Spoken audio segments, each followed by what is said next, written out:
Akura 001. Highlights karon. Ping Lacson propose.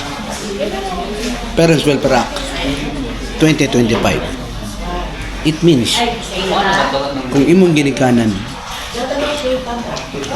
no capacity and had old age na, obligated ang mga anak to support him.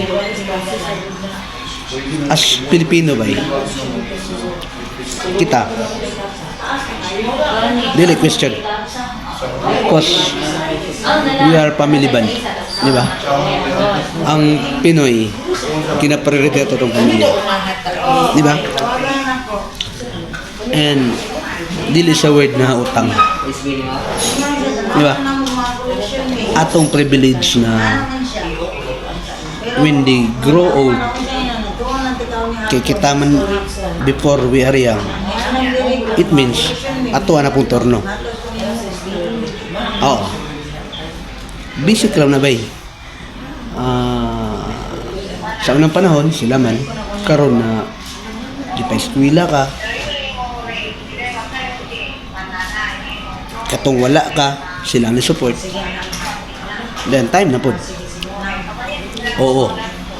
Mo na nga pribilehiyo na to na. But naay both side ba na naay pikas na side. What if? Naay what if?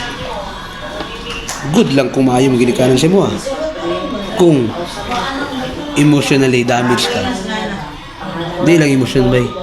Napunay ka ng physical. What if ni nga na imong sitwasyon? Can you support? Ano ko yung story? Di lang kumusta rin siya pangalan ba? Kani, iyang papa, kuan, ngay kwarta, can provide. Although old age na, but madiskarte.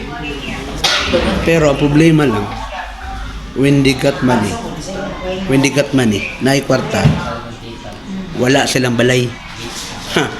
Dito sa nasa hotel matulog. O tanan sa bungan tudlan. Tanan sugalan na dito. Pag wala na kwarta, wala na. Magsakit na. Na hospital.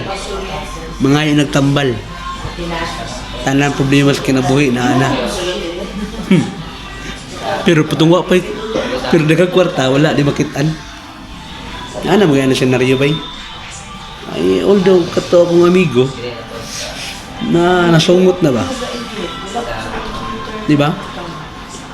Na Akura 001. This is my own vision. Asa ko ano ng idea ba?